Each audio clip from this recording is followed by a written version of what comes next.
Hello and welcome to Varn Vlog. And today we're with Malu Castro, doctoral candidate at University of Michigan in environmental studies and sustainability, former organizer, salting,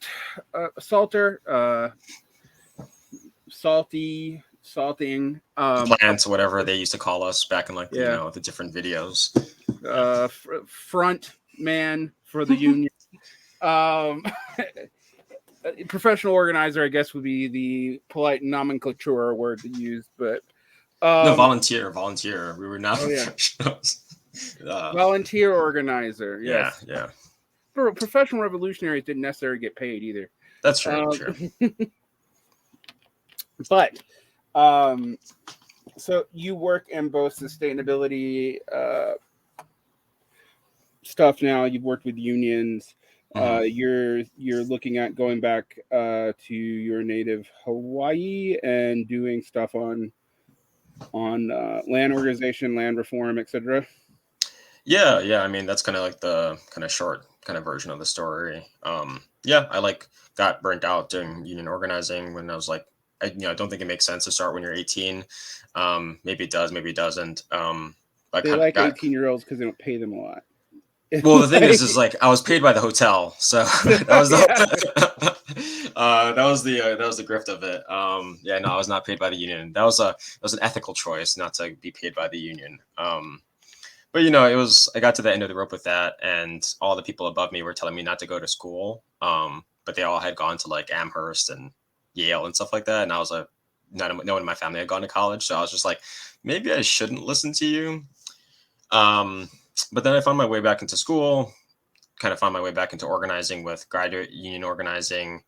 Um, and I think like along the way, I was just also dealing with the kind of questions that what I found was like union organizing was not really able to resolve for me, which were like a lot of the issues I saw on the islands that my family comes from. So my dad's from Puerto Rico and my mom's from Hawaii, the island of Molokai, which is pretty rural.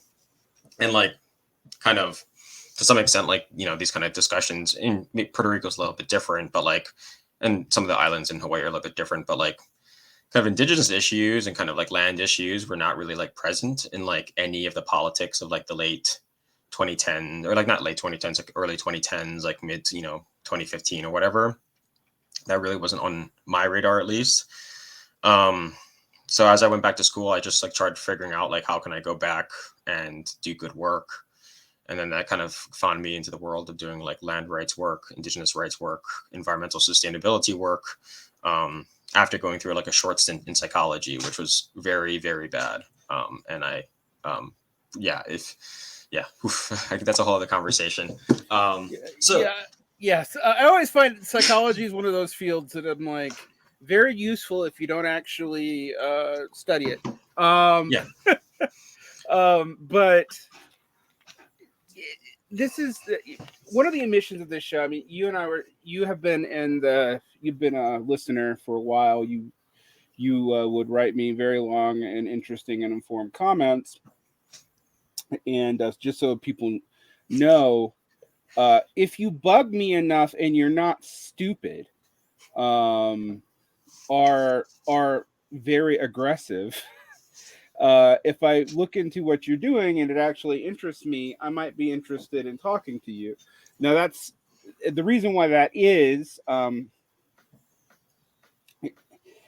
that I think one of the things that's like holding down socialists, and I am increasingly frustrated with the idea of like the broad left, because I just, not because I want to be post left or beyond left and right, that's yeah, almost always bad, but because it's just, I don't know what it means. I can't even, like, I don't even know broad orientations anymore. People try to like say there's one, and then I'm like, yeah, but we don't all agree with that either. Like, whatever someone's like, well, the left believes in equality, and I'm like, do we though? Like, what does that mean? Like, like, yeah. What uh, point? Like, what point in history are you talking about? Can definitely like at least here in this country. I mean, we can get into some specifics here. yeah, equality for whom and how and for what? Yeah. Like, and You happen to hit on the fact that I am a fan of Coulthard, who wrote uh, Redskins White Mass, often playing off of the Franz Fanon book, Mm-hmm. Black Skins White Mass. So this is a very different book in a Mm-hmm. lot of ways. I was actually hanging out with one of my DNA friends, 4 years ago when I first came to America, and we were arguing about Marx. This guy was a big Mao fan, and I was a Marx fan. And he's like, "Don't you dare talk about primitive accumulation." And I'm like, "Well, I mean, I still think primitive accumulation never is primitive. I think it's always ongoing." And like, and he's like, "Oh," and I'm like, "Yeah." But then he handed me Coulthard. He'd also handed me Vine Deloria. I'd read Vine Deloria before, and Deloria's a harder sell for me for a couple of reasons, most to do with the work at the end of his life.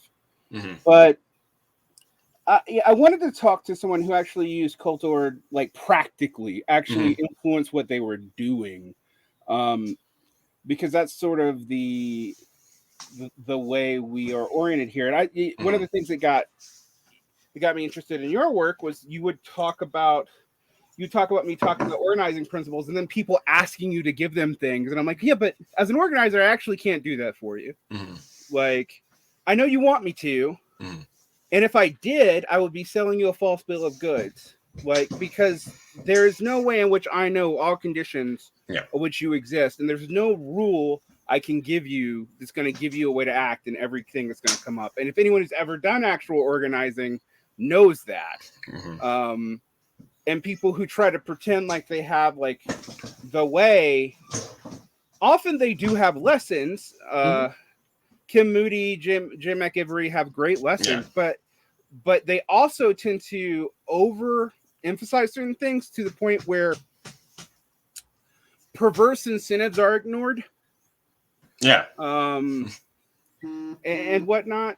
So I wanted to ask you, like, one, actually, before we even get into that, let's get to something.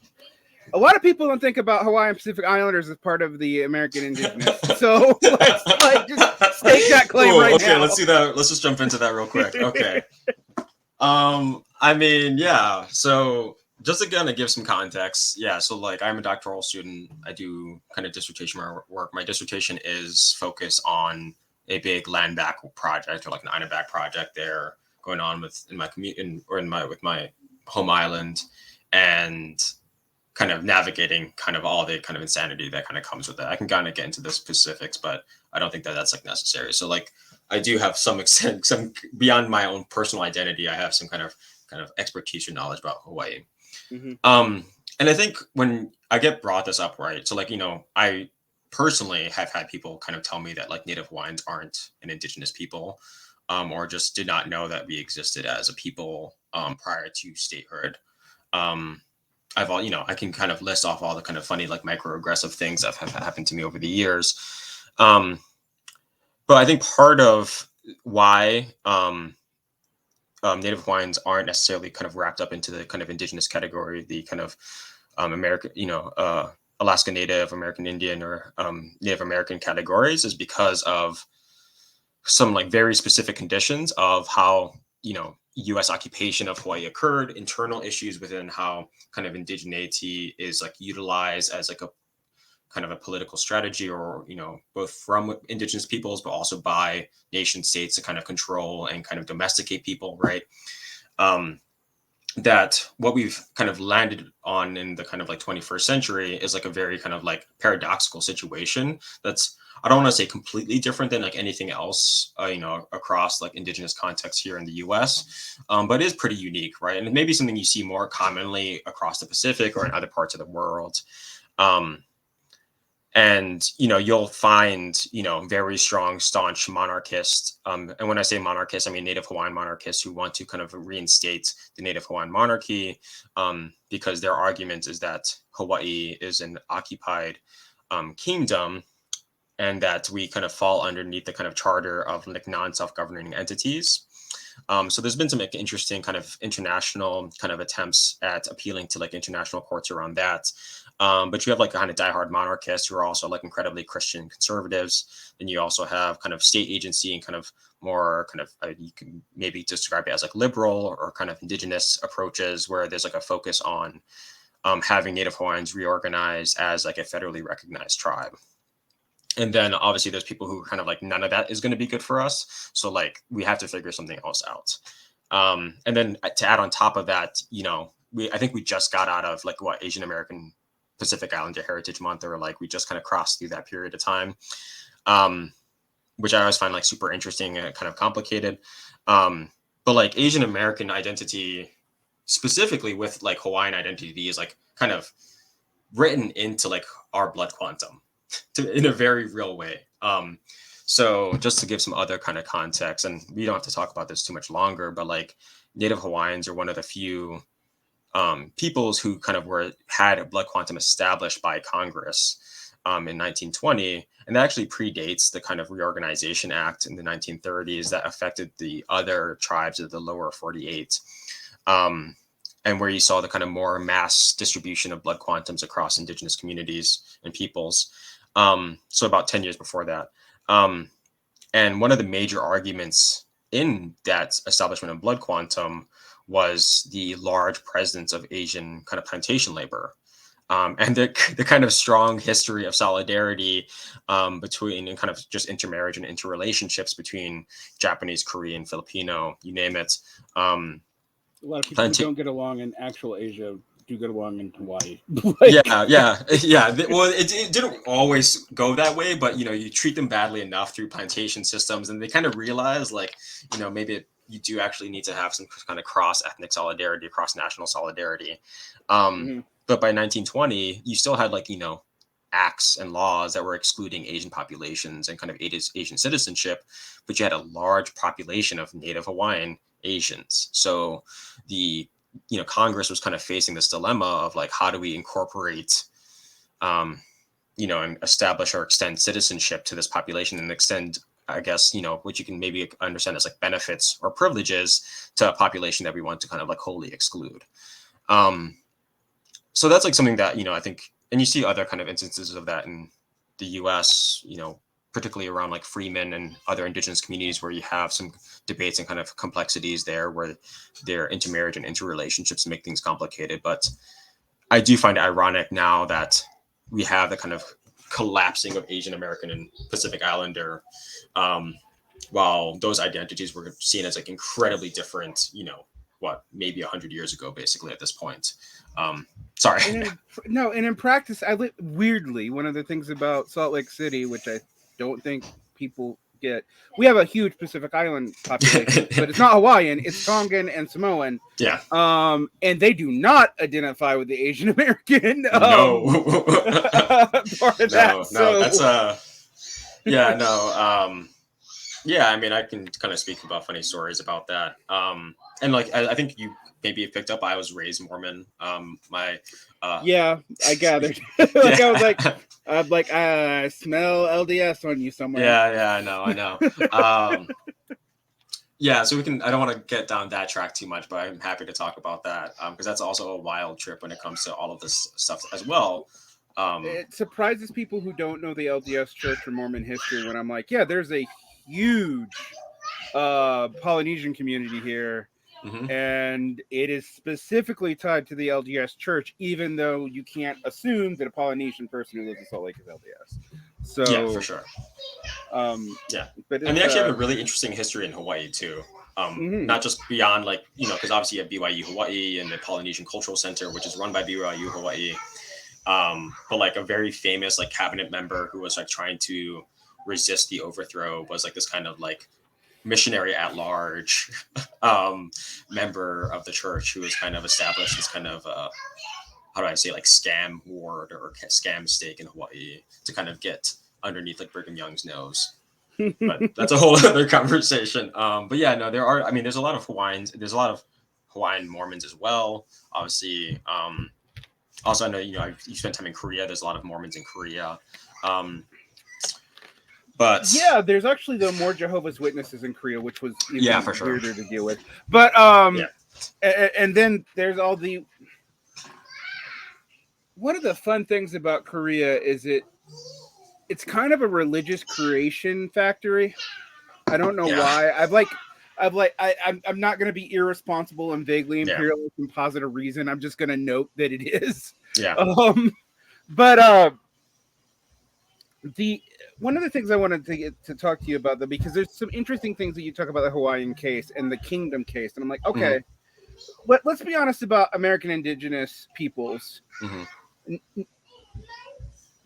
The category of nations being applied to them is in and of itself kind of an imposition, a necessary one that, like, I always talk about the African case in Chinua Achebe's like ambivalence about this whole thing, but ultimately siding with like, it's probably better to be a nation than not.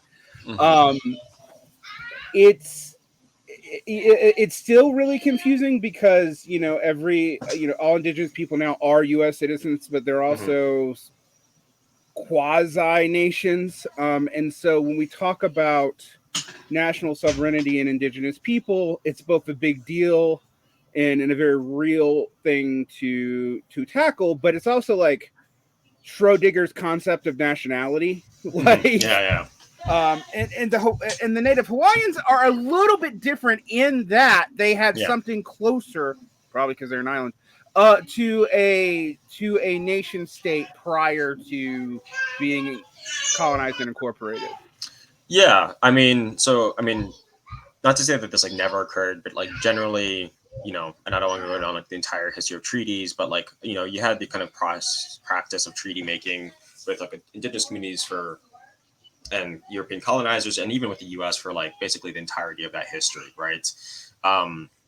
And generally, those treaties were understood, by indigenous communities as kind of operating in the same facsimile or like the kind of same structure that they would occur within the European or other like international realms, right? That they were nation to nation in that regard, even if they didn't necessarily see themselves as nations, right? As like modern kind of like post-Westphalian nation states, they did imagine themselves or kind of understand themselves as having the same level of like kind of political self-determination and kind of autonomy, right?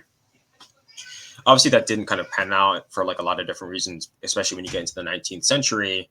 And we can kind of get into the Marshall Trilogy if you would like to talk about that stuff, because that stuff is really useful.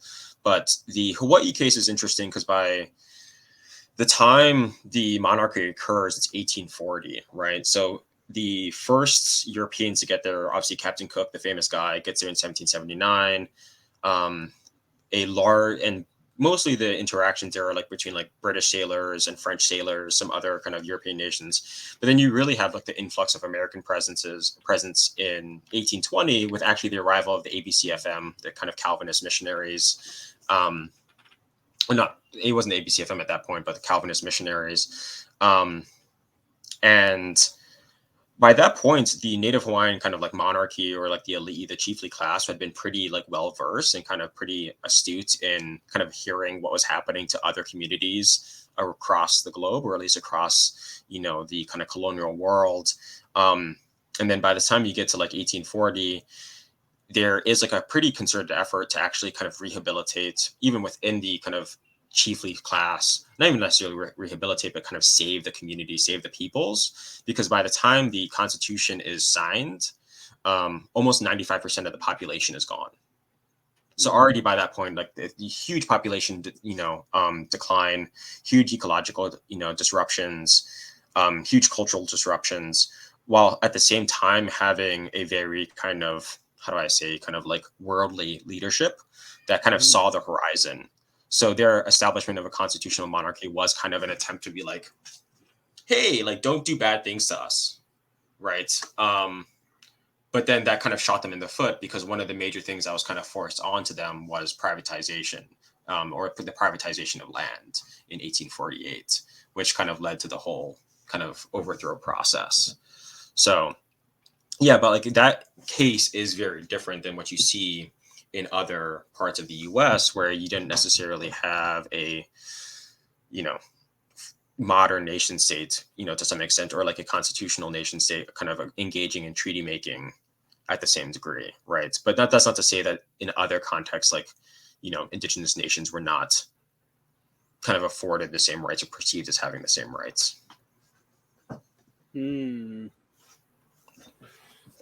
I guess it's just kind of, this is actually kind of important when we talk about like cases of indigenous peoples and North America in general, because the Hawaiian case is very specific and it is different than the case of the other indigenous peoples in North America, but it still ends up kind of in the same Schrodinger's nation concept. And there's a couple of things that I started thinking about, particularly when I read Glen Coulthard when my friend Moroni Benali had me read him many years ago now, because I started really thinking about the way in which state formation in the settler context in the Americas is actually really precarious, because on one hand you have a naturalization of a nation state in areas where they're in the European Westphalian model has actually never really been a nation state, even in the colonial government sense, because we've never been, even as settlers, a unified people or a unified ethnic group. We haven't shared a language, etc. We also have, like, I have to also combat the naive form of land backness, because I was listening to some white liberal anarchists here in Salt Lake, and they're like, we want everyone to get land back, everyone to go back to their indigenous lands. And I'm like, where are my indigenous lands, motherfucker? like, I don't know. I think I'm a product of this weird ass hybrid place. Like, and I'm not gonna claim like indigeneity, because A, white people do it too much anyway, but B, also, like, even in the case where I do have some kind of like genetic markers for indigeneity, I kind of think blood quanta is bullshit, and I've never been raised in a tribe. So like, and also like, it's such a small part of my background, so it's like, it's to be basically non-existent. So in this sense, I'm like, okay, so on one hand, I want to push back on this like naive, frankly liberal anarchist conception, like we can all go back to our indigenous lands and run it in context with nature. And I'm like, how? Like, well, how does this work? Do you really want to go back to the UK, or no, not you specifically, but like, like right now, like, do you really want to go back there? Like, and I'm like, do I split myself up between like, probably Bulgaria, like the Palestinian Mandate, somewhere probably in Jordan, the Midlands in Scotland, and part of Peru. Like, that doesn't make any sense, mate.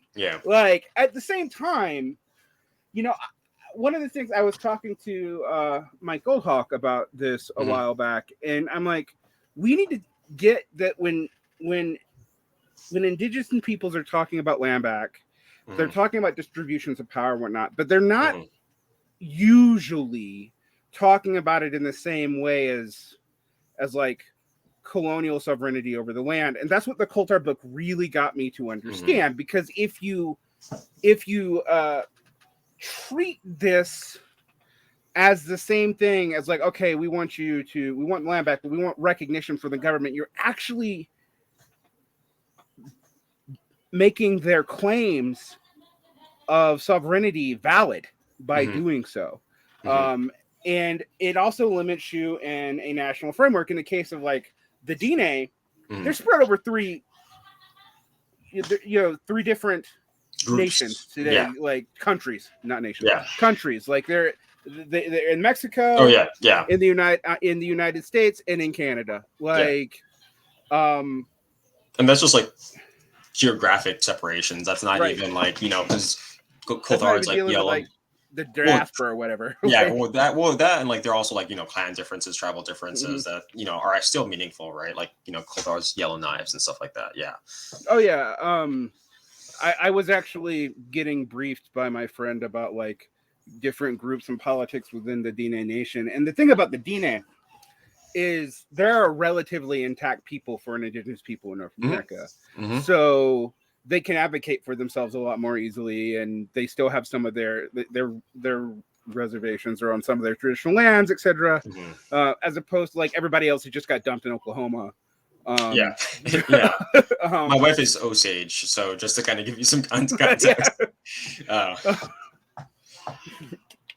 So that argument by Coulthard really made me start to like process, okay, like as a socialist, as a Marxist, how do I handle this and also deal with white majoritarianism, and also not being comfortable with the idea of of actually imposing European-style nation states and that framework of development. And a lot of people think when I talk about development that I assume that I like take on this like, well, there's this stages theory, and I do think actually for like socialism to work in certain ways, you do have to have a certain amount of technology, but I'm no longer, if I ever was a true stagist, I'm not anymore. Let me just put it that way. And so once you question that, you kind of have to deal with like, okay, how do we deal with, you know, as Coulthard puts it, the subjective and objective parts of colonial power? And why would anybody who's a Marxist care about this? Because when you start talking about subjective states, they get all uncomfortable. Yeah. Right? Okay. So there's a few questions there. Or a few kind of. There's tons. Yeah, just threw it all at you. No, I appreciate it. No, I love it. And I'll just clarify, I'm like completely self-taught on all this stuff because there's surprisingly no classes on like indigenous political economy, or there's very rare. So again, my friend Moroni Benali is constantly like, no one teaches this. They don't treat it as a valid subject. And I'm like, yeah, no, I'm sorry. But like you have to like, you know, kind of sift through everything and like kind of find it yourself. But like, I mean, I think to your first point, right, you know, it's a kind of like naive interpretation of land back. I think something that I don't think Glen or, you know, Coulthard gets to this in the book, but I think, you know, could be got through like in other kind of context. But I think actually does kind of get to this when you kind of see how the Dene Declaration gets talked about when it comes to non-natives is like settlement was never the issue. I'm just going to say that really kind of clearly and plainly, like settlement was not the issue, right? Treaty making, diplomacy, kind of agreements, kind of cohabitation, co-management, coexistence. Not to say that this was like always nice and even and always pleasant or like done pleasantly. But like this imagination, and I think again, like people kind of portray the kind of aftermath of like mostly the 19th century onto like basically like the 500 years of colonialism, right? Or 400 years of colonialism. And even like the 19th century is like pretty uneven, right? But there are like, you know, significant, I think really powerful examples of people just kind of making kind of good treaties and in operating in good faith, or like believing that they're going to operate in good faith and having the expectation that the kind of ecologies that we're like operating in can kind of sustain everyone, right? You have a famous example of the dish with one spoon.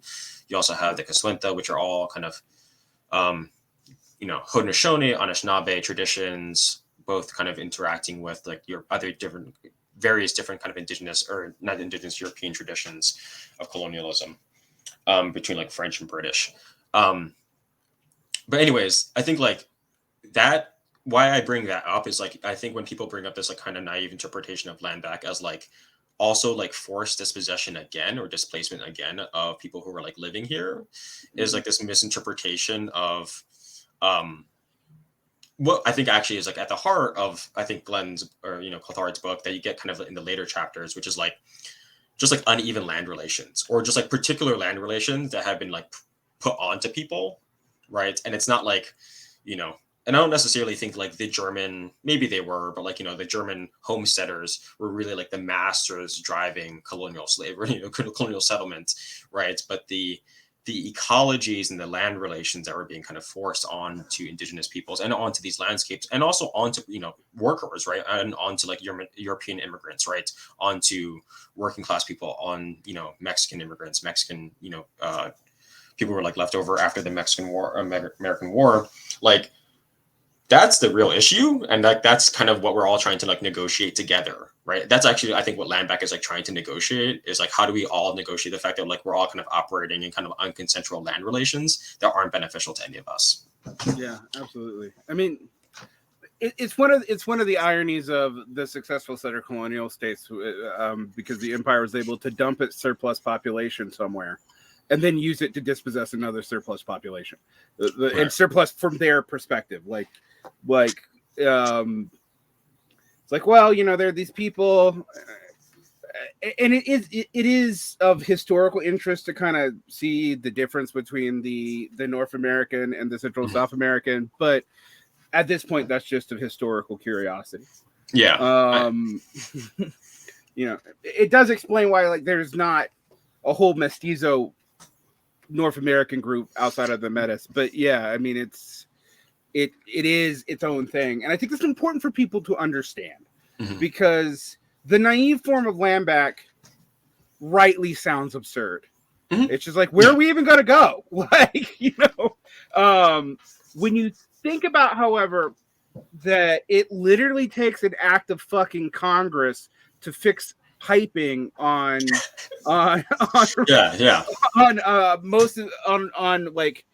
reservation lands or indigenous or formal indigenous lands, it's like you're like, oh yeah, it's like, come on, we have to think about this in a real sense. It does lead me sometimes to schemes where I'm being a constitutional reformist, where I'm like, well, every tribe can have a senator. Well, the Cherokee are still trying to do that, right? Yeah, I know. They're still trying to do that. And I have a lot of Cherokee friends who are still like, we're going to get it this time. No. I'm like, okay. And like, I don't want to like, I mean, I think even you look at kind of situations where you've had like constitutional reform at like massive scales, right? Like, Bolivia is like a bad example because it's not really a comparable example, but like even there, it hasn't really kind of fulfilled its own aspirations of being kind of a plurinational state, particularly for like, especially rural indigenous communities, especially for like rural indigenous women, right? Like that hasn't necessarily like panned out for them. That's not to say that is like a bad example or that wasn't like a positive thing, but just to kind of put that out there. But to kind of go back to your kind of final. Could you talk about where there's been plural national states constitutional reforms? Because I know that was a big issue that went down like a Led Zeppelin in Chile just now. But what does that mean, and where has that actually been practiced? I mean, and again, this is like my own kind of like lack of experience, so I apologize. But I mean, I think honestly, like the only kind of successful form that I've seen its reach at the constitutional level has been Bolivia, from my interpretation, right? And again, like part of that was like I think that there's like some kind of subjective components. Maybe Uruguay. But yeah. Yeah, maybe Uruguay, like maybe, but like even if we just look at the Bolivian. Oh. Sorry, son. I have a 2-year-old. It's okay. Okay, I have to go. I'm on a conversation. Okay. Auntie, that guy. Sorry. Anyways. Just say good night. Good night. Let's go read books. Sorry, I have a 2-year-old. It's totally okay. I understand it's later there too. Anyway, so like in the Bolivian situation, what the kind of plurinational constitution established was, one, the kind of enshrinement of different indigenous worldviews or philosophies in the kind of in the constitution to make sure that, and there's like, I think, very good debates on like whether or not you wanted to have like expressly enumerated rights, or if you just want to have like, Quechua like worldviews established in Bolivia, like the Bolivian constitution, because that allows for a level of like flexibility, because you're not necessarily sure what kind of different policies that need to emerge. And that has allowed for different tribal entities to have, sorry, it's the kid, one political representation, the kind of same level of kind of political kind of ownership and like oversight at the like kind of level of like, legislative development. Again, I'm not a Bolivian expert, so I can't speak to the entirety of like how that like works out. I think when we're thinking about why it's struggling, partly is like due to its focus on resource sovereignty, and the nationalization of its resources, which has been beneficial for the Bolivian people at times, but also has like brought it into kind of contentious relationships with its own indigenous populations. The only difference here being that like now those indigenous populations have a more, I would say, like direct kind of lever within their constitution to affect change when it has these issues. But that's kind of changed over the last, like, I would say like 5 or 6 years with like the different kind of political upheavals there. Yeah, actually, reading about this, Ecuador is also technically a plurinational state, but it has had like, it's so limited in its success we don't even think about it. So so I'm not an expert on that, so I don't want to speak too much on that, but I don't think people are like, so I think when you have like those kind of constitutionalist reformist ideas, right, like you also seeing that in Australia right now, like they're kind of going through their own kind of process of, and this is kind of even being floated about in New Zealand, of these kind of different changes at the constitutional level. But I think, the Coulthard book kind of going back to that kind of helps bring to question like the kind of validity of those solutions to addressing, issues of settler colonial domination, dispossession, alienation, you name it, right? Sorry, I kind of didn't necessarily answer that particularly well. No, it's okay. I think you gave enough of an answer that people can understand what you're talking about. The pro-national state thing is also an interesting concept as a constitutional reform, and yet I could also see it being harder to do in the North American context for a variety of reasons. One of which is like, well, are you going to treat races as peoples? And that's going to be the immediate question. And then that opens up a bunch of different conflicting frameworks. And the other thing that becomes pretty clear, and this comes from my admittedly white perspective, so I just want to put that out there. But I've always puzzled in the 19th century why like colonial powers could be good on Black people or good on Indigenous people, but you couldn't be good on both. Mm-hmm. Like if you found someone who was like pretty progressive for their time period in 1870 for on race, on Black people in specific, they're usually terrible on Indigenous issues. They're super fucking bad, and conversely, the Confederacy was better about Indigenous rights than the Union was. And that's, yes. And that's one of those things that's like, we don't want to talk about that, but it's true. I can kind of give a nice kind of example that kind of speaks to that issue, and maybe that kind of helps with like the discussion. And to your point about like in these plurinational contexts and like how they navigate races. So like one thing I do know for certain is like in the Bolivian constitution, right, kind of African diasporic peoples receive to some extent the same level of rights as indigenous populations, right? So they actually, even though they're not seen as indigenous, receive the same kind of level of like kind of autonomy and kind of recognition and upliftment in their constitution, which, like you said, would pose a question here in the US of like treating races like peoples. But something I like to bring up a lot because I think it's like a really important part of like US history that people don't necessarily know a lot about is the Dawes Act, the 1818 from 1887, the severalty laws that basically like ended the reservation system and opened the West kind of in its final moment to not just like privatization and kind of land grabbing, but also to the kind of complete dissolution of kind of any kind of competing political economies, right? Or any kind of political ecologies happening there.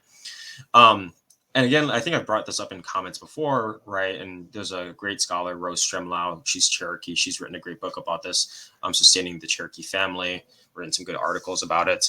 But one of the major kind of campaigners for the Dawes Act were the Friends of the Indians, right? There's kind of reformist group that were largely like Protestants, largely like white, kind of this kind of burgeoning middle class community, largely like also like women who had in their vision this idea of needing to completely disrupt the kind of land relations and the economic relations and in turn gender relations that were being kind of experienced out in the kind of Western kind of communities and Western indigenous communities. Mm-hmm. And at the same time, right, these are people who were, avowed, abolitionists, who to some, extent were supporting or had supported Reconstruction. But they were also like heavily invested, at this time in establishing the boarding school process, right? This, when we think of compulsory education now, like its roots are in the boarding school system in this country, and to some extent across the colonial world. And there's some really great, kind of firsthand accounts and kind of how these people talk about their experience. But in that 19th century moment, you have these reformers in this particular case who are women shouldn't be able to own their ability to kind of harvest and maintain wild rice, because that means that they're not maintaining a household, a domestic space, and their kids are running wild. So let's put them into a house with a man, and also force them to send their kids to school, basically. That was their logic at that time, right? And imagining kind of how they talked about kind of indigenous, economies at that time, or kind of land relations, as almost slavery. So just to kind of give some context for that. Yeah, that's important, because it actually is mirrored in Mexico, and it's that the irony about it in Mexico has been, Juarez, literally the only indigenous president of Mexico ever, is the person who institutes similar policies. Mm-hmm. And so it's very much seen as a pro-indigenous reform act, and yet we all know that it ends up basically finishing the King William's War. But it is what it is, but it's something to understand. And I think that doesn't totally get to the paradox of why it seems like you can only be good on one issue or the other. But I do think it gets to, when we think about this in the current BIPOC framework, mm-hmm. There is actually a pretty hard separation between that B and that I.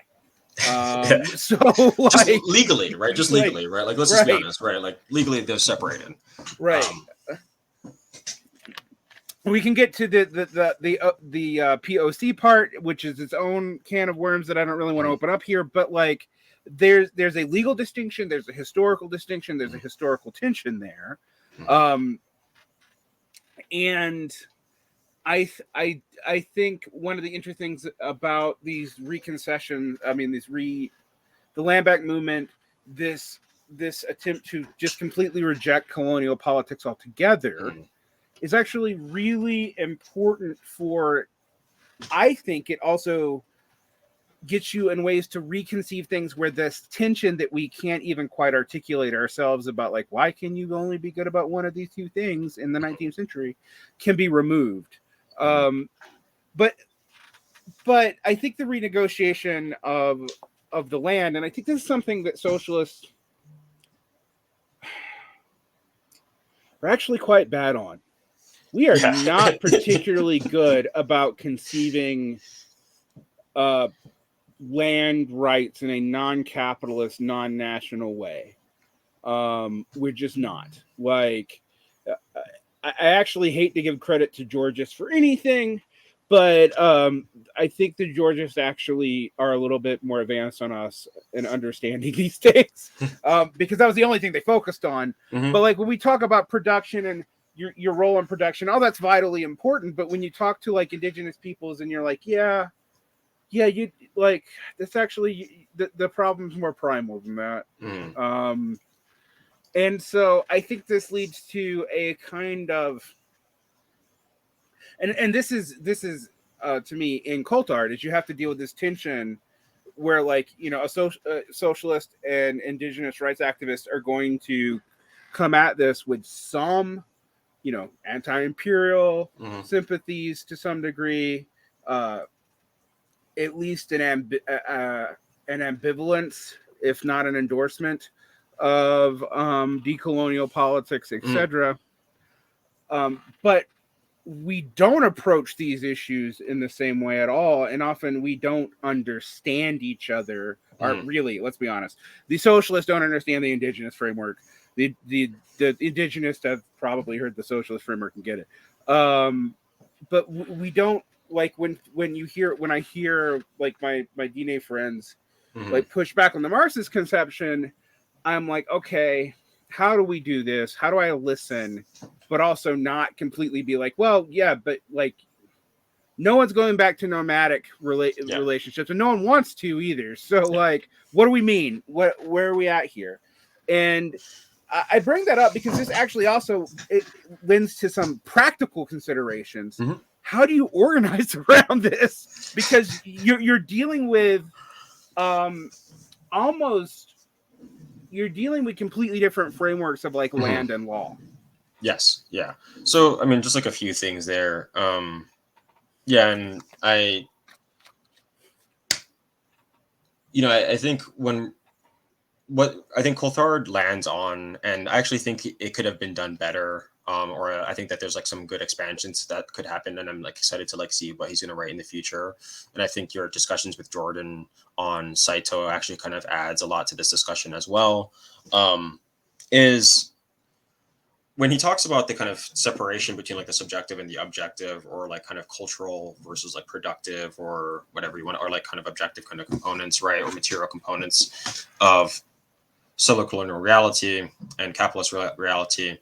I think he's just trying to highlight, I think that you've been kind of landing on kind of consistently, but it is like no one really knows how to talk about it, which is like social reproduction, right? The kind of domestic versus productive spaces. How do we actually like deal with that? Gender, right? How do we deal with the fact that it's like constructed in these ways, and kind of placed in these ways, and then obviously race, right? Like I think why, and going back to like the Dawes Act, right? Like the Dawes Act is a kind of a perfect, and the kind of discussions around it is kind of a perfect example of like why it's hard to talk about race, because the process of eliminating collective title and indigenous ecologies and economies was about eliminating one and like an actual like valid alternative to the growing capitalist production modes, right? One that was definitely sometimes preferred by former settlers who just go and join up, right? Like, all the time. Like, it's just all the time. In fact, a lot of our great stuff on kinship, another thing I'm obsessed with, is actually because we have all these records of like, yeah, all these people just ran off and started living with the indigenous tribes, and we don't understand why. We got to stop that from happening. Right, exactly. So like part of that was like you had peoples that they had to deal with as nations, right? And then who you had to basically, break their kind of alternative power system, or their alternative political economy. Whereas for, their relationship to emancipated, African Americans at that point was the kind of fulfilling their kind of placement into like the labor pool, right? Their kind of fulfillment, and their kind of assimilation into the labor pool. Now that they've been kind of established as citizens at that time. But they don't actually function in the broader spectrum of the way peoples are incorporated in the settler colonial capitalist matrix. They are not really positing an alternative lifestyle, that they have been cut off from that totally. Whereas like indigenous peoples are not, their lifestyles, at least in the early points, still exist, and they're out there, and they are fairly productive, and in some cases, let's be honest, even though we didn't always recognize it, some pretty technologically advanced even. So like, I really hate the notion when people still push like, oh, it was the gun that caused the Spanish conquistadors. I'm like, Spanish guns sucked. Like, it was the fact that a whole lot of other indigenous groups wanted to get rid of the Mexica. Is how seriously. Like, that's how that happened. It wasn't because of guns. If you're going to talk about a weapon, actually, Spanish steals the advantage. But even that, like, right.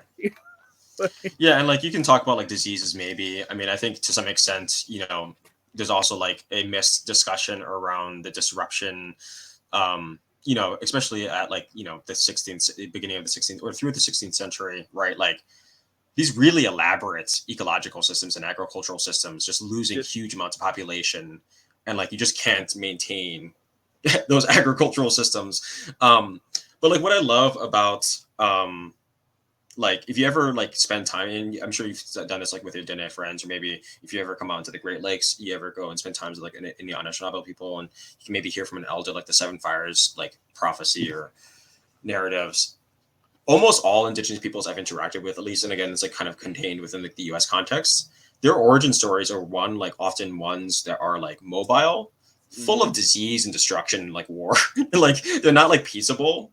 And they're like mostly focused on like how to adapt towards those conditions in a way that like reduces the most amount of harm and like maximizes kind of collective and individual freedoms and kind of benefits, right? That's not to say, like, I don't want to paint too rosy of a picture, but like that is a kind of common trope that you see across, especially like after the 16th century, right? And after the kind of mass die-off.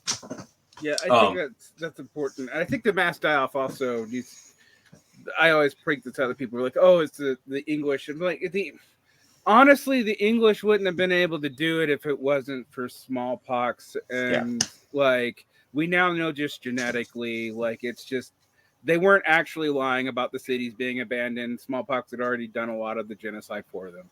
Right.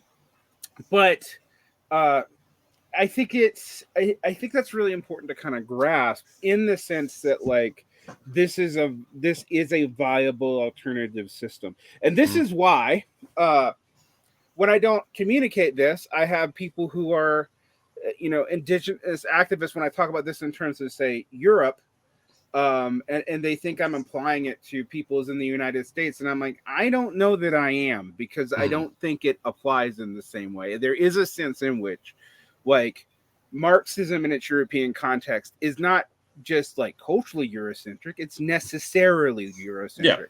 Like, and we should just admit that. And that's it's kind of a criticism, but it's also just kind of an addressment of reality. Capitalism as we know it developed there.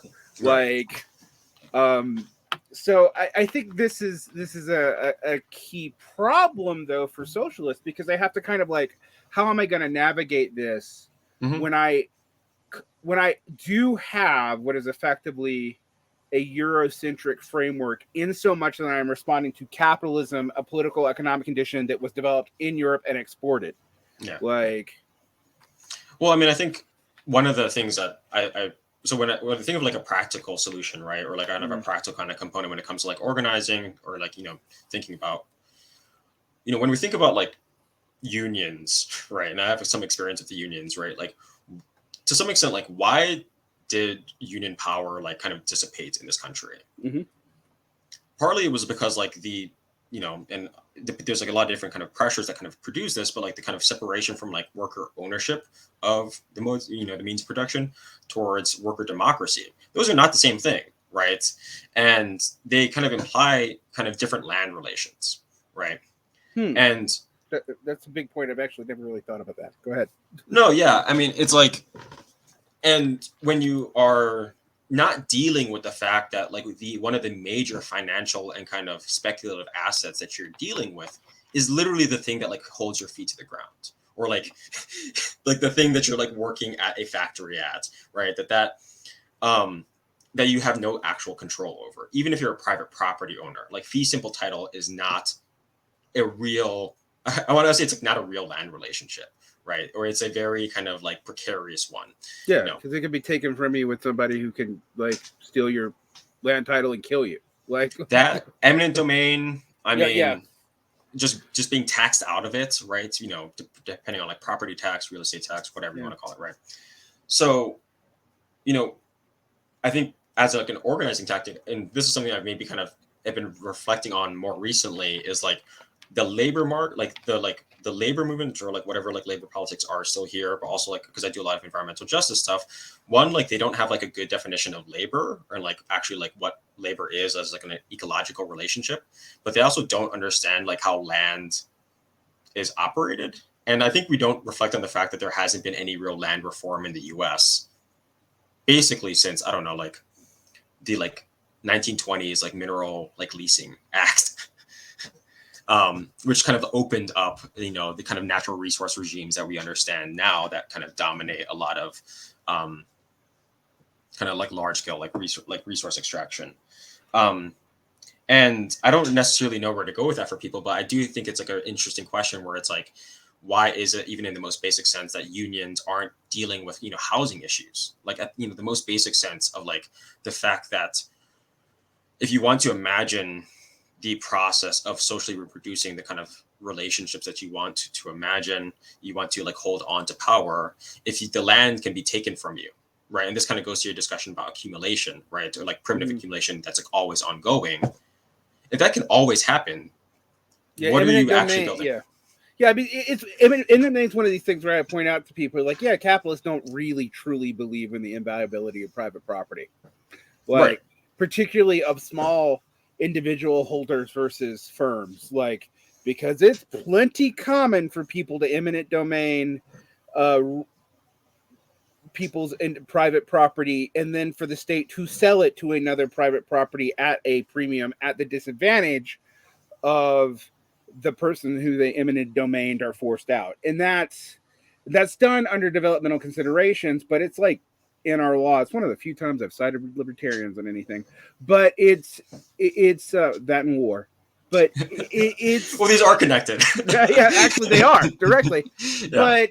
But it's something to think about. And when you talk about, workers' ownership of the means of production versus workers' democracy versus the entire spectrum of relationships with social reproduction, there is, I think, I don't want to use the label schizophrenia anymore. That's my natural metaphor for this, but I'm trying to get away from that. There is a fundamental contradiction and incoherence around it, I think even of Marx himself, because on one hand you have all this developmental forces stuff, on the other hand you have the natural metabolism stuff. I think they're both there. As I'm reading Sato, I'm not sure that I can actually square that circle the way he's trying to, but I do see that they're both really there, because Marx insists against other socialists that nature is the source of wealth, and thus land is important. You cannot ignore it. But so we can't just focus on labor as in most of the classical socialist movement. However, that ends up being what we do anyway. So it's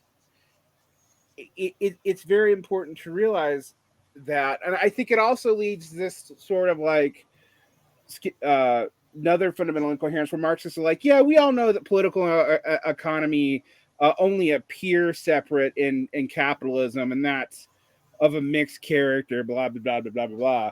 But then we act like, the economic is dominant. But I'm like, yeah, but we just said that they're not actually separate.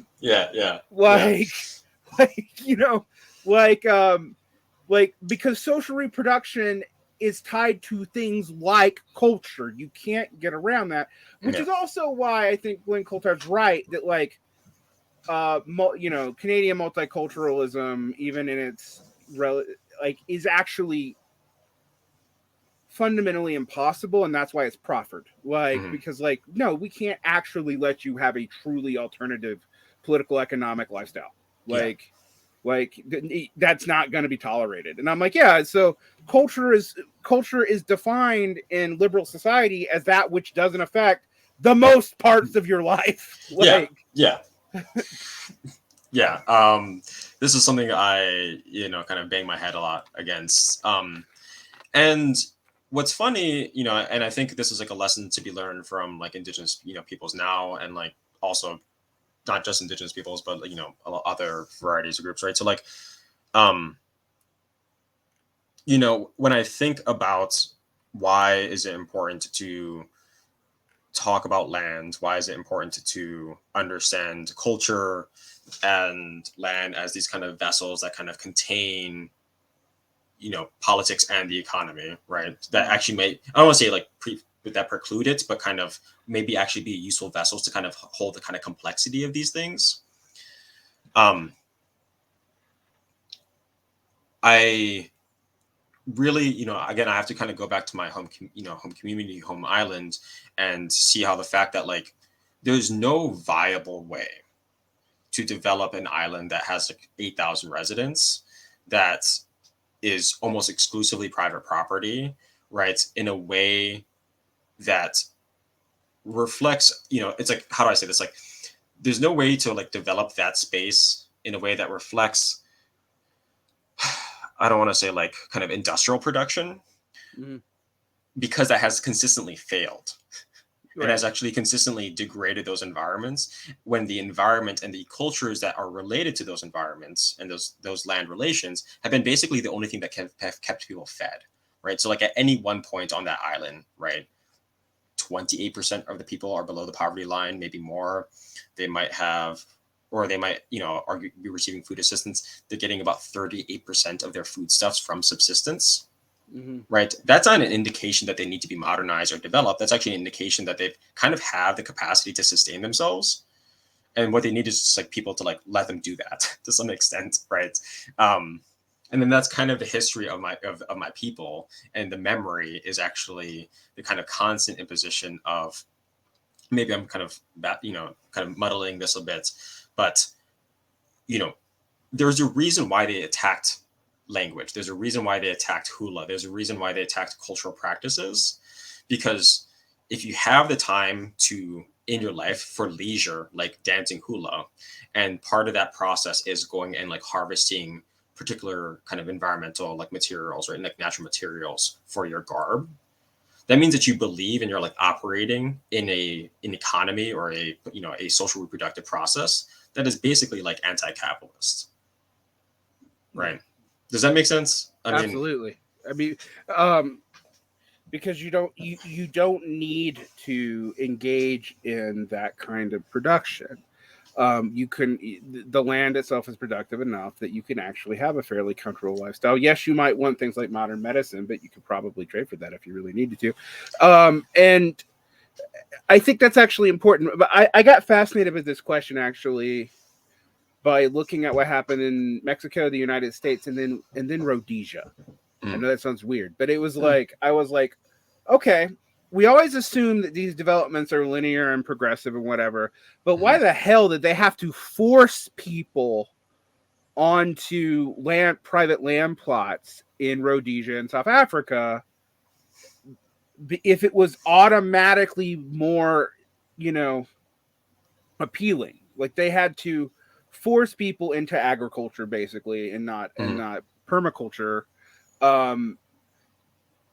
And I admit not every place can do permaculture. I mean, let's talk about Europe. That's part of their whole thing.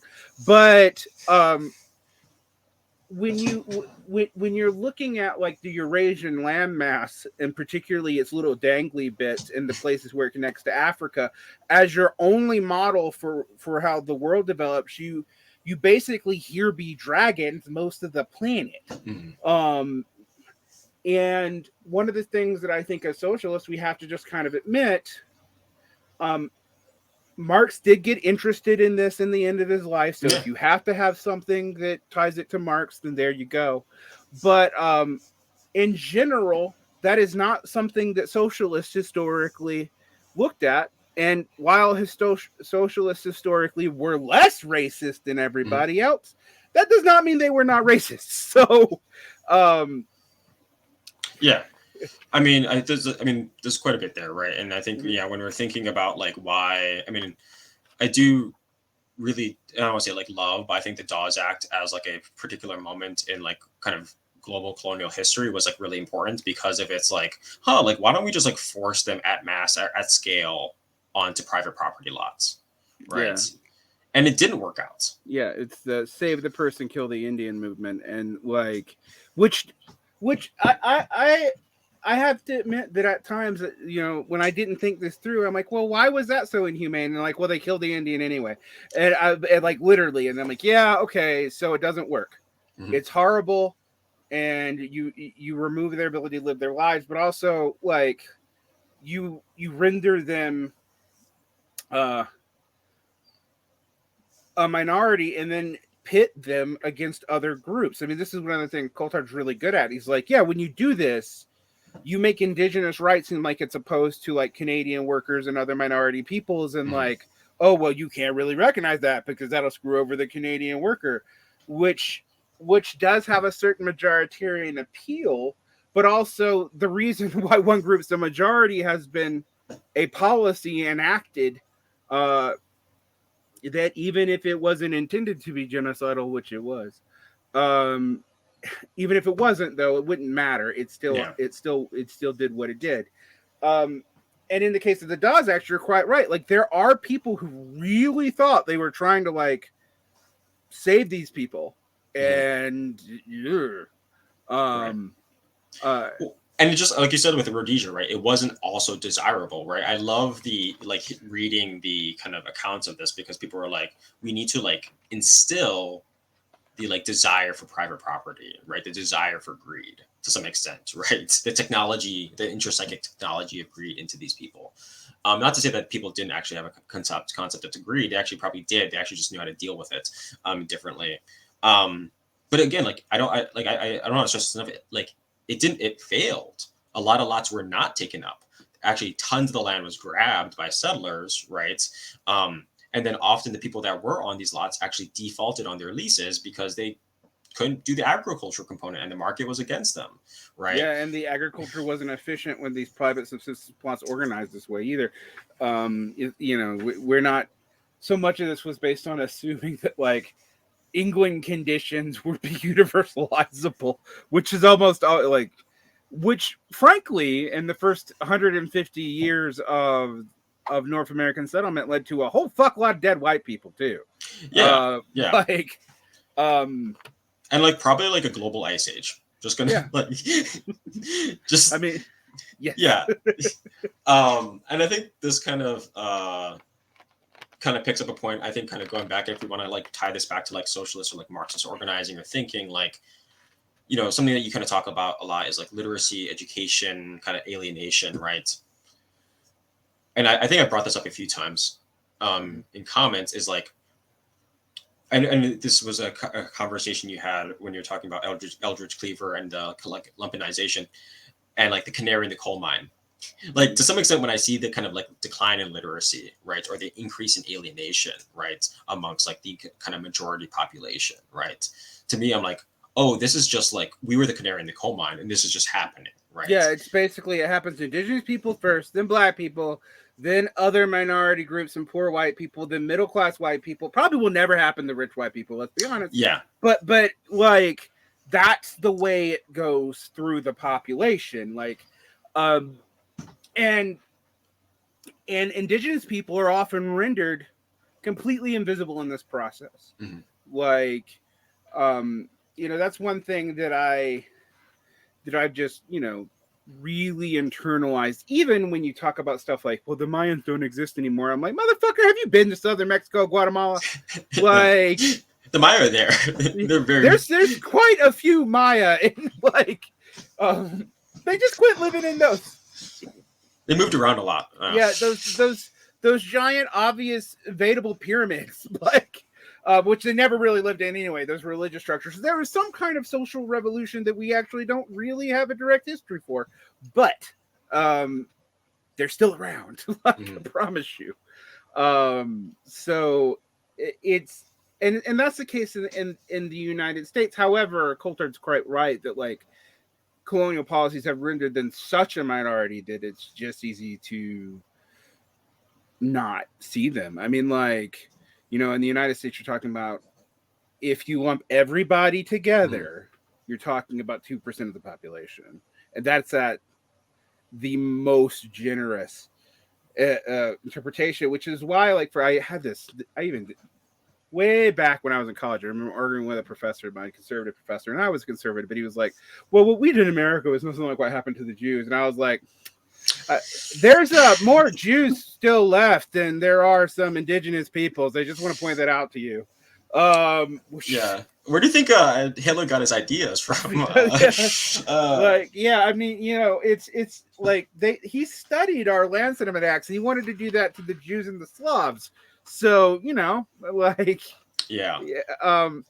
the camps also, that wasn't invented by him. He made him he made him nastier, but No, yeah, I mean, yeah. No, I mean, I appreciate you bringing this up, right? Because I think that there is a lot of difficulty, right? Because a lot of our politics and like a lot of what we want to conceive of as politics are like about scale and like majoritarian kind of appeals and stuff like that. While at the same time, I think like if you were to like ask anyone who's like on the ground, like organizing right now, like I think we kind of started the conversation around like kind of like left unity kind of question. It's like, is there this thing that's happening? Like, is there this appeal? Is there this kind of these social relations necessary for that to occur? And that's not to say that I'm like against kind of, you know, a kind of mass popular politics. I'm arguing the fact that, like, you know, if we want to actually occur those, right, you actually have to deal with the fact that you are expecting kind of very discrete, kind of very alienated, actually incredibly different and kind of separate peoples to try and agree to do something together on land that they don't own. Yeah. And it's also interesting when we talk about land back, because I talk about this with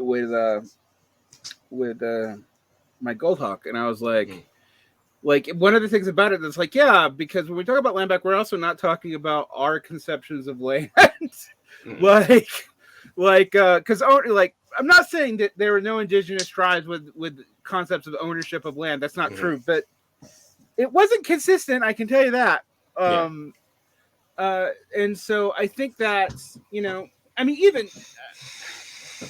I even sometimes feel weird talking about First Nations and indigeneity, because I'm like, well, you know, there's a lot of different peoples we're like throwing in here. But I do think we have to recognize that, deal with that, incorporate that, and create relations that would make that a lot more feasible, because I'm like, I want socialism, but I don't know that I want a socialism where I'm going to have to force like every indigenous person to go be socialist the same way I am. Like, I don't know if it's going to work. I don't think it's possible. Like, I just I think we have enough history to show that like didn't work out most of the time. And it's one of these things no one talks about in the Soviet Union, was what happened to the Siberian indigenous people. We're just not going to mention that. So it's, you know, and I've had some, you know, very hardcore communists be like, yeah, that was a mistake. I'm like, but why did it happen? Like, okay, why in particular did the indigenous peoples of Siberia, why couldn't you do the nation thing with them that you did with like the Turkmen and the Uzbeks and you know, the Soviet Mongolians and stuff? Why did that not work? Well, we have to acknowledge and deal with that, don't we? Like, and I mean, go ahead. Yeah, good. No, I mean, like, I think part of this, like, you know, one, I think it's like difficulty, you know, of any kind of communist project kind of, you know, materializing in a kind of the way that it imagines or desires without kind of a global upheaval, right? Like, that's like a kind of fair case, right? Because the kind of level of accumulation, level of demand, you know, engaging in kind of, if you're still going to be engaging in the kind of global capitalist market, will require, you know, a certain land relation, regardless of your kind of time relation, right? If you're thinking about like labor, like work exploitation, right? And that's not, you know, I don't want to come off as like a degrowther, because like that's like definitely not the case. But it's like, I do think that there is like a good like earnest interrogation of like, well, if we're happy to like kind of question kind of like how our time is exploited by like labor, right? Like, are you actually satisfied or kind of consenting to the kind of land relations you're kind of engaging in, right?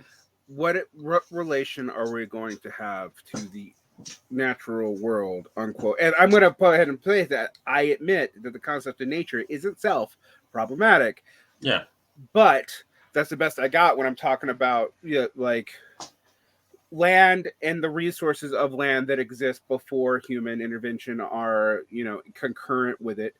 And yes, it's valorizable, but I've really started thinking like we have to think about this in a deeper way.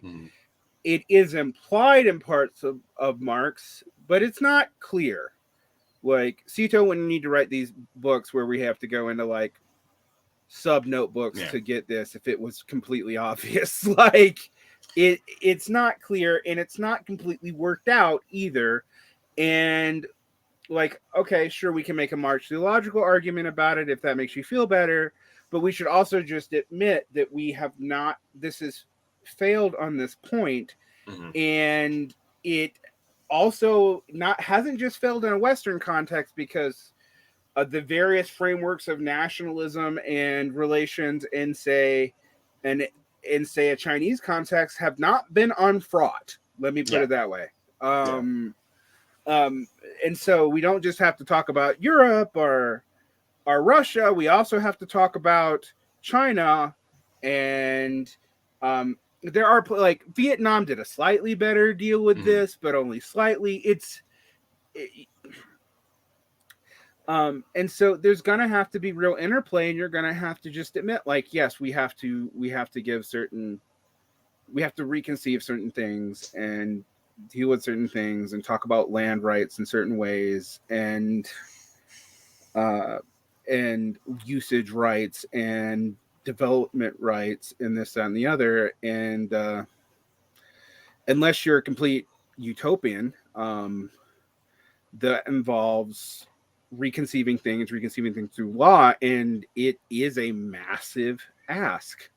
Like, I mean, like, yeah, sorry. I mean, like, yes and no. I mean, like, I think I've actually had a lot of positive experiences talking to people about their alienation and, like, you know, kind of like work, because I like to think about this as like a question of alienation, right? Like, and like working them back from like, hey, like, how are, like, what kind of like, do you feel kind of close to like the people that you like are living with, whatever, like, do you have like friends, whatever. I had talked to my students about this a lot, and then I always kind of like ended this conversation like, do you know where your like bones are going to be buried? Yeah, I got no idea. And it may be like kind of like woo woo or whatever, but I do think that there's like kind of something where it's like, you know, if you don't take seriously the kind of like the ways in which like land actually, you know, and not just like bones, but like ashes or whatever, like holds, you know, what you are going to leave behind, right? I think it's a really good metaphor for people to like figure out like, oh yeah, I actually don't have any connection to this place that I spend like all my time in, right? And actually how like destructive that is to our psyches, right? Like how destructive and shitty it is to like be driving down like the 95 corridor like towards Baltimore. Like that's not a pleasant experience, right? Like, or you know, when we're thinking also kind of to questions of gender and how gender operates in like different spaces, right? Like, you know, when we're thinking of questions of like creating food, like cooking and stuff like that, like those are actually kind of part of these like land relations that you actually have to reinterrogate if you want there to be any kind of change in gender relations. Yeah, I mean, if that makes sense. I mean, no, absolutely. Actually, this is one of the things I will get the Chinese communists about. Like their collective food hall things were like kind of not a bad idea. And I'm like, and you're like, oh, you're on feed people. I'm like, a lot of cultures eat communally. Yeah, like it's not like we hadn't figured this out before modern industrial processes. And it is a division of labor, and frankly, like it's a shitty division of labor. A lot of the reason why a lot of us have shitty diets is because we do this. We had it based off of a kind of oppressive domestic situation that is now ending, and what have we filled it up with? A shittier commercial one. Like, you know, that's not like, you know, that's not something I love. Like, right. You know, I love an Impossible Burger as much as the next guy, but I don't like love this situation because it incentivizes all kinds of bad things, from health effects, etc., having completely disconnected from your understanding of food, not understanding how any of this works. I mean, like, I can tell you as a person who sometimes teaches gardening and foraging that like people have no idea anymore. Like, I'm like, yeah, you can't eat that. That'll kill you. Like, and there is something, you know, I'm not woo in this sense. But there is something about like, yeah, indigenous foodways like kind of usually do have like traditional, God, I'm almost going to sound like a conservative, but it's actually true. Traditional stuff often does make sense in its context, which is why it's around. It does not maybe optimal all the time, but it works. Like when I was out in the desert and I was like, oh, this weird, what I considered weird veteran dress was like, it's way more practical than what I'm wearing. It protects my skin. Like, it's pretty cool. You know, I have one big pocket. That's useful. Yeah, I easy mean, to make. Like, and like this isn't like, you know, I don't want to like make an appeal towards like environmental determinism. I'm not saying like we have to like take every lesson from the land. It's more of like, you know, I think what, you know, Coulthard is just getting at is like, hey, like no one's talking about this, so like you should, right? Like why would you give up a discussion around the thing that like keeps your feet on the ground?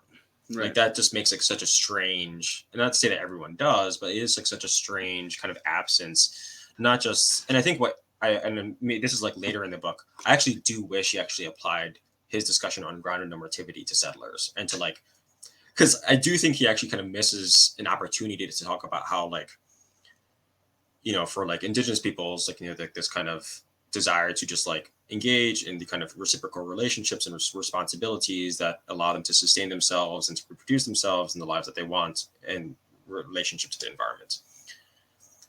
Everyone does that, even if it's destructive, Yes. right? Like everyone's always engaging in a ground. Like that's like my one big concern, like frustration with this book is actually like everyone's always engaging grounded normativity, and some of it sediments us into really shitty kind of desires or worldviews.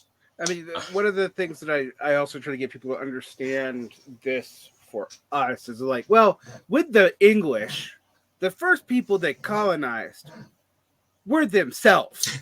Like that's the whole fucking thing of like Protestant breaking these other traditionalized ways up, getting rid of this polycentric system, getting rid of the commons, etc. Looks a lot like colonization. I mean, it is nominally done by the same people in that they speak the same language, are the same confessional religion, etc. Ish.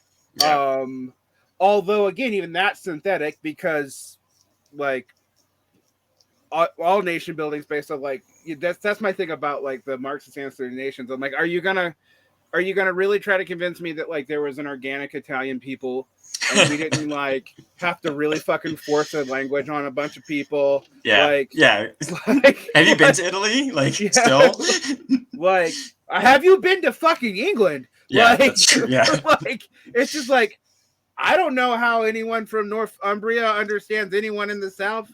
Because I in the south of England, because I barely do, and because I used to think, oh, America's like this until television. We could barely understand each other here, and then I'm like, nope, that's like universal, actually.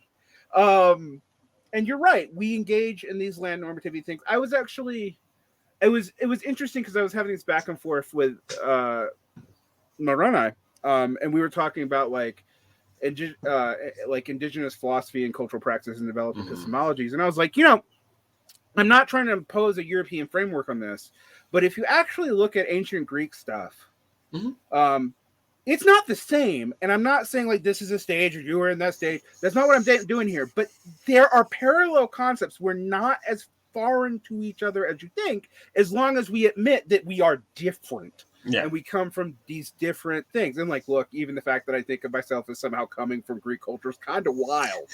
But because like that's not real. But it's still like these kind of collective constructions that we have and these thought traditions that we have, and we have the ones that are recorded, but a lot of them it's not unbridgeable even if it's different. And that's one of the things I think as socialists we got to get better at. Like, we need to talk about this, like, how does this look? And, you know, the other things we as socialists should probably admit, and it does get down into this, to this thing is like, we're never going to invent a universal people. Like, that's not going to happen. Like, if that's what... Who wants that?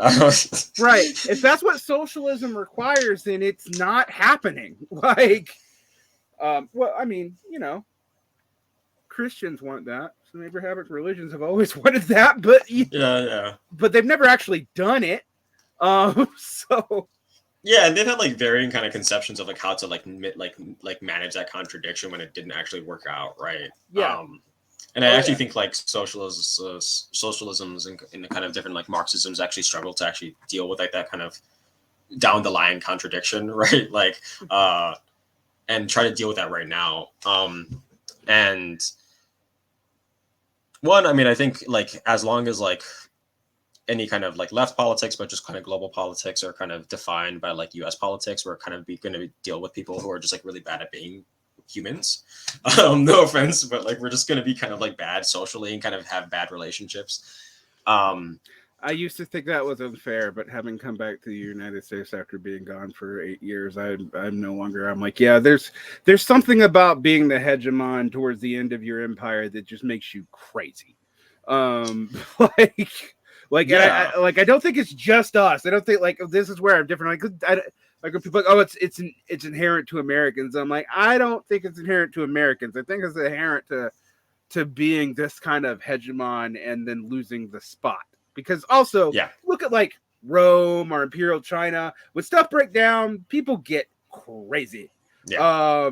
But in another sense, like, yeah, we absolutely do have to get back to that. And I think socialists need to be not just better on this. We have to learn from it.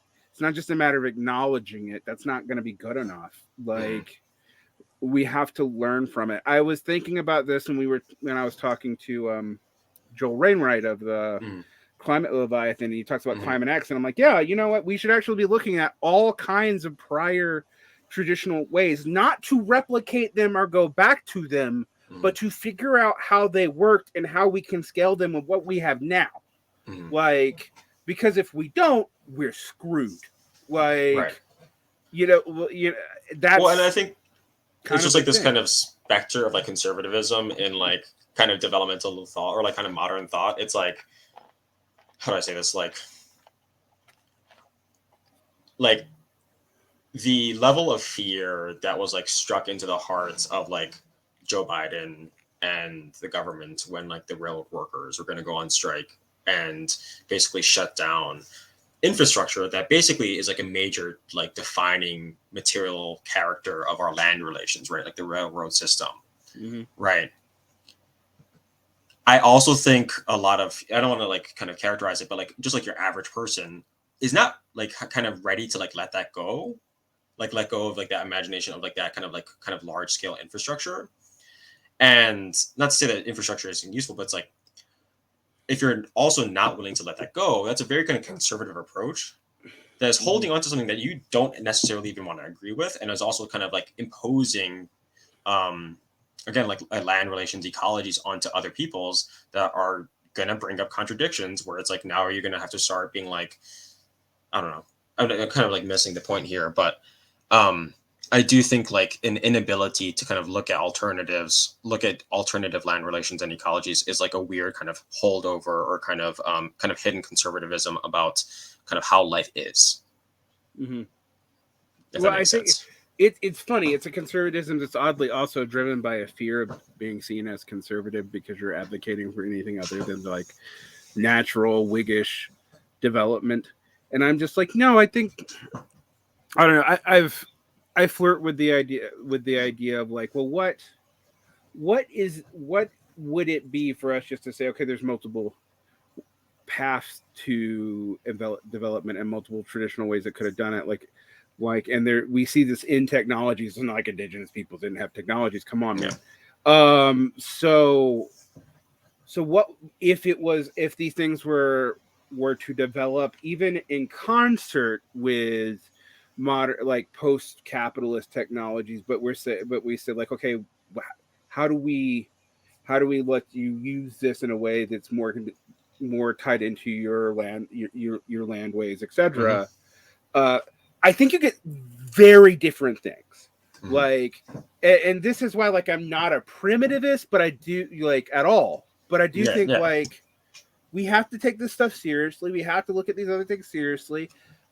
These other life ways have worked, and for fuck's sake, Europeans are not completely foreign to them. We're not like a completely like, in so much that like I even feel weird saying I'm a European, but because I'm not. But in so much that we identify with this thing, which a lot of us do, and a lot of socialists really do. They have this like, can't use that metaphor, really messed up, broken view like, oh, well, we're too Eurocentric, but also we're only ever going to talk about the Russian Revolution and 1848. And I'm like, yeah, but like, there's traditions here, right? Like, like we have our own shit sometimes. Like, yeah, and like in very practical ways, right? That I think, and again, like I think it is difficult because of how indigenous people have been situated, right? Discursively, right? This is actually like to that subjective component, right? This is like the discursively situated. When we're also thinking about the technologies of like land stewardship that like, created many of the vistas that, John Muir thought was like attractive. And then he was like, oh, I need to get rid of all these dirty natives. And then what happened after he got rid of them? All of that land, like, Yellowstone National Park, all that stuff just got flooded with trees and kind of got overgrown, right? We see that quite literally with like California, right? With like, and I'm, just like the kind of traditional burnings, right? The kind of cyclical burnings, right? That's like a very obvious technology that isn't even one that wasn't known to Europeans or to like the U.S., like, to the U.S. kind of intellectual traditions or kind of forest conservation traditions. It just was like in opposition to their land relations. Like right. That was like actually the bigger issue, right? So, and I mean, I get it. It is incredibly hard, right? I teach classes at the graduate level on indigenous kind of environmental justice, like organizing kind of philosophy worldview. And I get so many students who've spent 20 plus years never actually understanding that, like, I don't know, that indigenous people are real kind of currently existing peoples to some extent, right? Also, how much the land is changed and utilized, like even in ways you're like, oh, I'm in wild nature. I remember realizing this in Georgia when I was quite young, and I was like, none of these pine trees are from here. Not one of them. Yeah. Like, which is why they follow my house all the time. But yeah, I mean, if you go to like Lake Tahoe, like every tree around Lake Tahoe is like completely like, it's like maybe like 40 or 50 years old, and they're all kind of been brought in after the lumber industry kind of cut everything down. I mean, the plantation land, and this is in the South, the plantation land relations was a disaster. Mm-hmm. Like, was an objective disaster, which we then tried to fix, and also fucked up things worse. And trying to fix, because like, okay, we got to reclaim this land, we got to reforest. This is all going to get desertificated if we're not.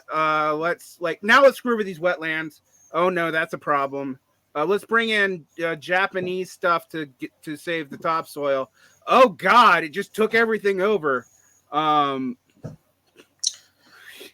I mean, I think, and again, like I think Coulthard does kind of make a good point, right? Like, how do I say this? Like the time necessary to observe the kind of reasonable relations, not just like the time necessary, but also the kind of absence of certain kind of economic pressures to engage those, to like actually take care in steward land, are directly threatened by capital in the state, right? Yeah. And everyone gets that, right? But like, why has conservation always failed? To some extent or another, is because of its kind of inability to imagine actual living human beings in the kind of conservation space, right? To some extent, right? It always treats nature as other and static, right? It is kind of held at a point.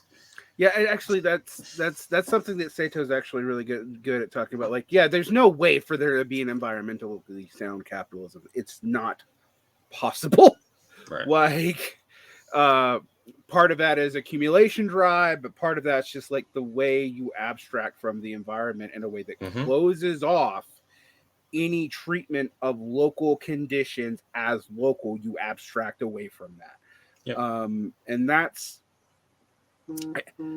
that's a pretty primary realization, which is why, like, yeah, you don't necessarily meet a lot of indigenous Marxists. They do exist, but you don't necessarily. But I don't meet that many indigenous capitalists who aren't heavily land owned. Like, yeah. No, I mean, I think you'll actually find more kind of self-avowed indigenous capitalists. Because I think when you meet someone who is like aligned with indigenous or like Marxism, they kind of don't describe their politics in those terms at that point. That's just like not, to some extent, like what they're doing. And that's, I don't really care how people feel about that or not. But yeah, like, you know, there is a real kind of assimilation, and that did occur, right? The establishment of like a bourgeois elite. You know, my wife is Osage, right? We definitely understand the kind of Osage oil situation. She, you know, had family who died in the kind of murders and the kind of a massive accumulation that happened there. And what's like interesting though, and I think you see this, and why I think it is important to actually engage. And I think to your point where like people should just be engaged in like the real kind of local indigenous politics that are around them, because they should treat them as seriously as they would treat, you know, British politics or like global politics. Any politics. Is because they're really kind of complex and contested, right? You said like, you know, the Dene, right? If you go to Navajo Nation, you don't have that much territory and don't have a bunch of political kind of conflict, right? It's like the largest tribal reservation, you know, a large history of uranium mining, also now a large history with kind of reforestation and kind of carbon capture. There's a lot of like really important politics that are going on there. And kind of like interesting, kind of valuable, kind of like important politics that I think if people engage with, they'd be able to understand that the question of land back, the question of land is not one of like hokey return to, you know, like primitivism or like hunter-gatherer traditions, but a real earnest engagement with the fact that like no one really has rights as long as we are like floating over, you know, either private or federal lands or state lands, right? You don't really have rights. They kind of can slide a lot. Yeah, and it's I think your point about maybe both looking at, you know, settler conceptions of this and tying it into indigenous conceptions, maybe someone will do that. You know, both to separate like, okay, what's corrosive, but maybe what could you build on and build bridges on, because that is something.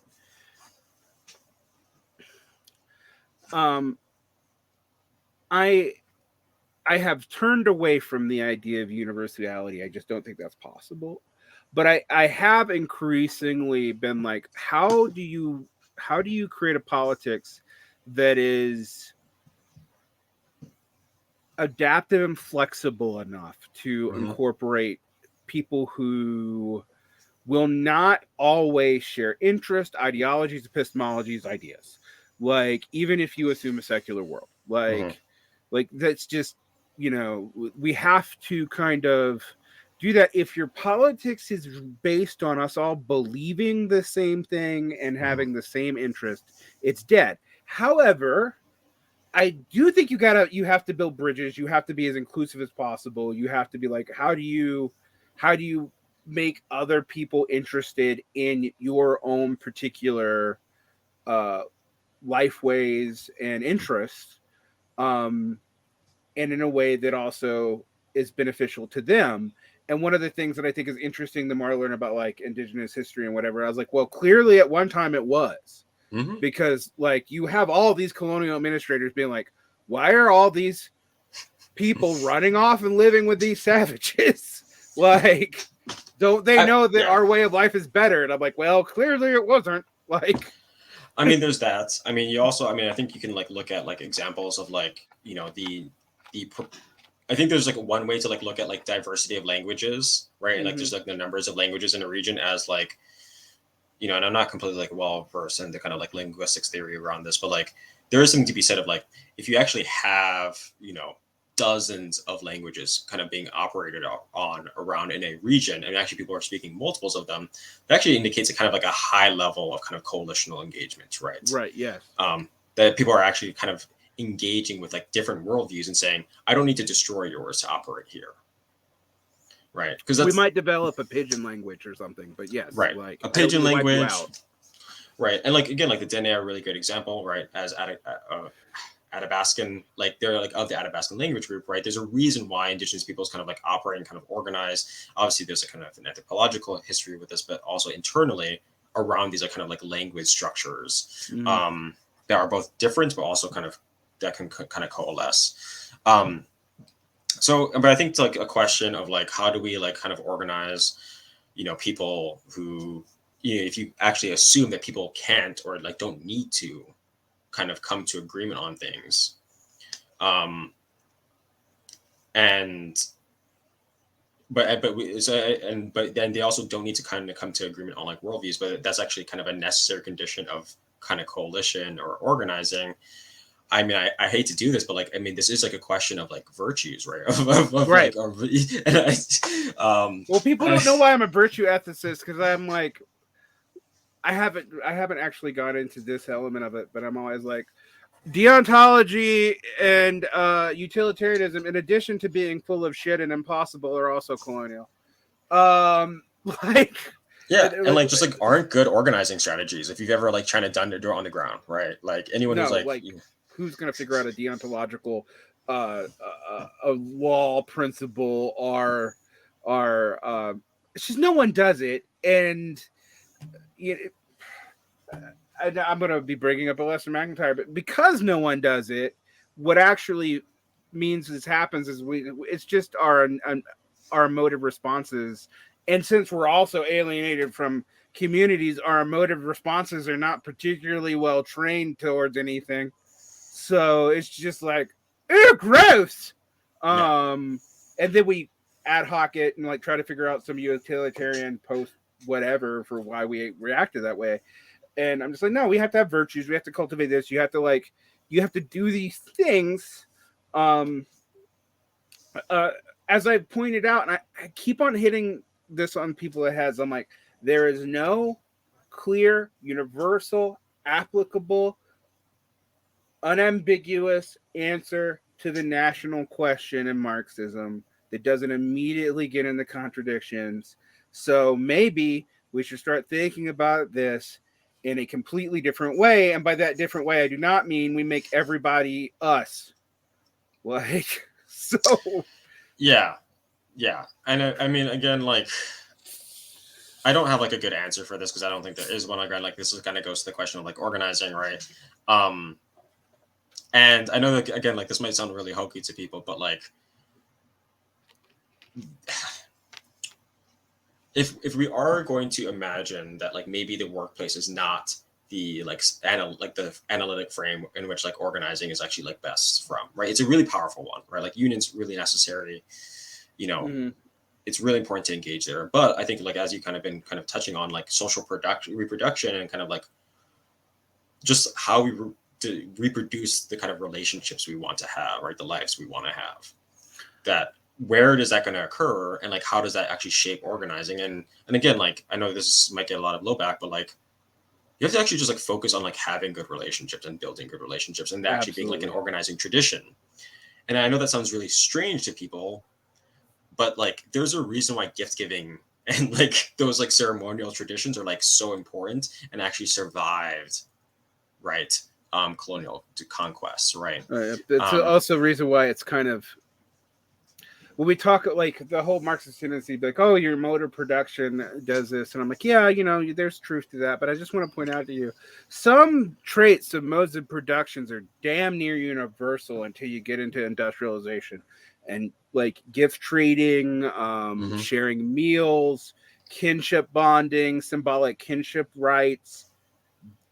They're different everywhere, but we all got them. Like, and we do have to get better at like acknowledging that. I just don't think we're going to be able to build a politics off of the abstract universal person unless we just realize that like, no, we're different. We're community. We're products of our community and our own temperament, and that informs who we are, but we are different. We do have to, in some ways, sincerely respect that. And this dream of the perfectly efficient, planned everything is not possible. That does not mean we shouldn't try to be socialist. It does not mean we shouldn't try to like rationalize relations, whatever that means. I'm not quite sure. But we have to admit that, like, yeah, there's going to be different ways people do this, and there's going to be different. I mean, even from the structural standpoint, this is the thing I keep on pushing against Marxists on, because they inherently have a 19th century view of efficiency. And I'm just like, that's stupid. You are creating massive cascade failures. There's a reason why that frame of organization is not the dominant one in human history. Yeah. Like, even if it is productively efficient and has unleashed a lot of positive things in the world, even capitalists don't truly organize that way. So, like, oh no, like, you know, we have to be honest about that and kind of like move past that dream. It's not smart. Like, yeah. I mean, again, like, and again, like, I've never been one to like really understand it, because it's just like, you know, and maybe this is like my own naivete, but like, I'm not in this because of like that dream. I'm like, I just like want to like have like a better life for my kid or something like that. well, actually, why I'm in this is because my city was decimated in all this this capitalist stuff, and I started like really digging into the history of decimations and the history of community, and I was just like, you know what? And I make this point all the time. I consider myself a conservative back in my 20s. But I was like, this is destroying my way of life. There's no way I can reconcile this. Like, and also there's no, I can't believe in some kind of like pseudo aristocratic myth. And I don't want to impose my history on everybody, because my history is also non-standard like, I'm not a WASP. So, yeah. And so it's, when I realized that, I was like, okay, we have to change this. And then as I've gotten into socialism, you start to realize, like, no, there's a lot of equally pernicious false dreams here. And I actually do think it limits our ability to like help organize and both respect but integrate with like indigenous peoples. And by integrate, I don't mean wipe out. So like, also just like other groups, right? Yeah, again, like, I think it's just, I mean, like, it's like not even like indigenous people. It's like, you know, y'all brought, it's like, you know, like Europeans brought their own conflicts, right? Like they like no, whiteness was basically a myth, so we quit killing each other. Exactly, right. Like, I mean, colonialism was like therapy for like Europe, right? Yeah. It was just like, okay, how do we not do 30 years war again? Like, how do we like not just go through that process like all of the time? And they still have the 14th century over and over again. Thanks. Right. And it's funny, I'll actually just admit to the fact that I was like a hyper reactionary in high school. I was like really into kind of like I think critical like left politics, like reading, but I was also like, I want to join West Point. Like I had like, I mean, I was also raised in the military, so like that's like a very common thing to like kind of make that transition. And you were, you know, maybe a Mormon, but yeah, I own it proud. Not that there aren't left Mormons. I actually do have. I have a truly secular standpoint in this sense that I'm like, don't try to wipe out people's religion. If you actually have faith in this process, it's going to get better anyway. And if it's not, then I don't know. Have you seen how it worked out for Russia?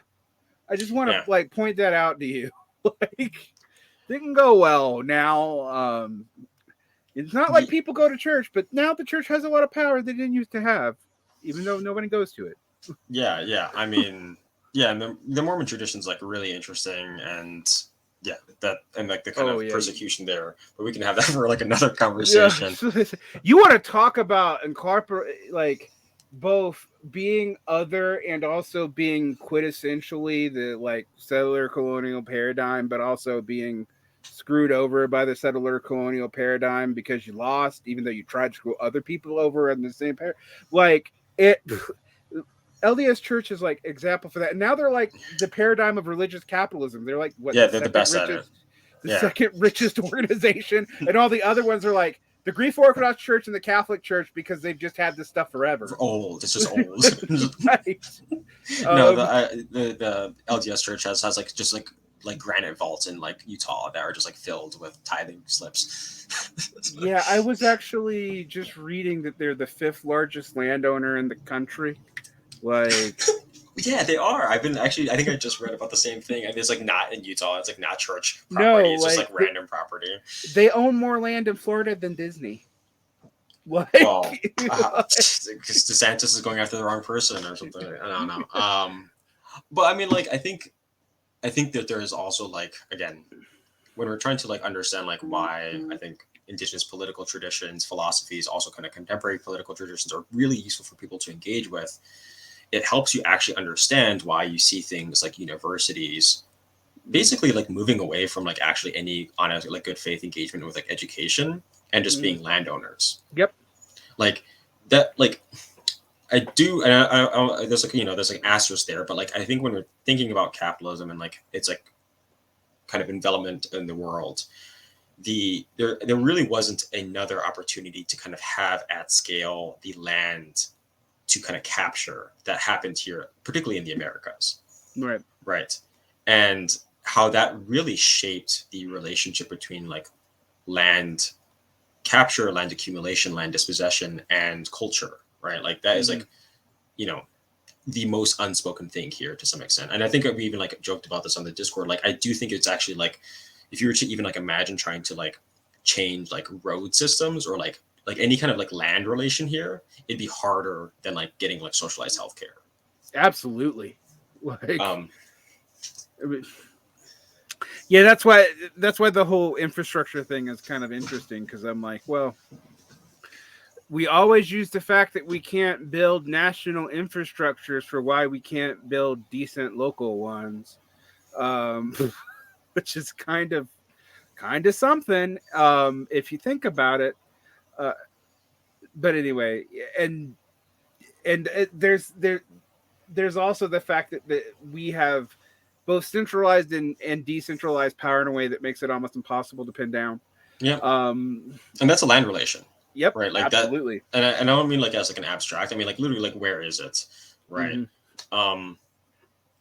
And when we think about like even like policing, right? Like actual like policing powers, that is like a condition of like state land rights, right? And like that's like the rights of the state as like the landowner is policing powers. Right. That's. I think when we think about states, we should take Max Weber actually's definition, which is an administrative caste that decides the legitimacy of violence in a particular territory, like, which means it's also based in land. Like, you have to deal with it. Well, thank you so much. Yeah. It's Malu. been some time. Yeah. I really enjoyed this conversation. Maybe we'll have another one again. Yeah, Sam. Yeah, I really appreciate it. Thank you. Yeah, take care. Okay. You too. Bye-bye. Bye.